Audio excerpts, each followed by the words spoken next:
Okay, so let's cover the supplies a little bit. What I'm using here is a box of paints, obviously water. This is the magic stuff here. This is the stuff that you need to learn how to work with in order to work with watercolor painting effectively.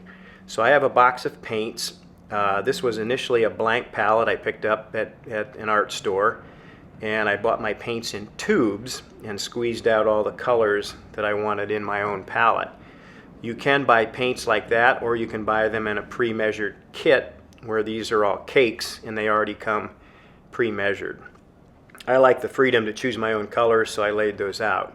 The important thing is that I fill up my wells with color, so I create what I call a working palette.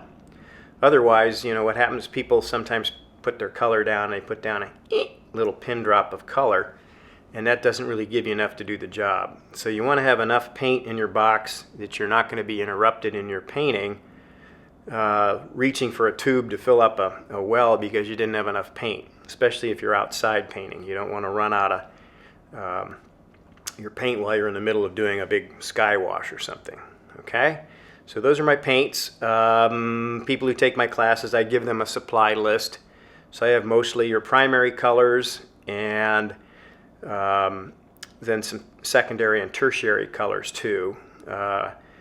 Mostly though, you want to start with your primaries, which are red, yellow, and blue, and I like to have a warm and cool of each of those.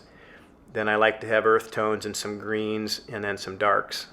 So as you can see, as my palette is organized, I keep my warm colors together, my yellows, oranges, reds, into my cool reds, magentas, and purples, then into my blue range, then into my greens, some earth tones, and then I have a few darks here towards the end. Again, a couple colors I recommend you not have in your palette at first would be black and white, because people usually default to those colors to either get their darks or their whites or their grays.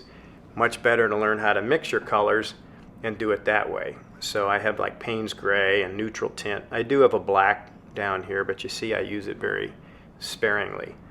Too much black in a painting will kill it. Okay?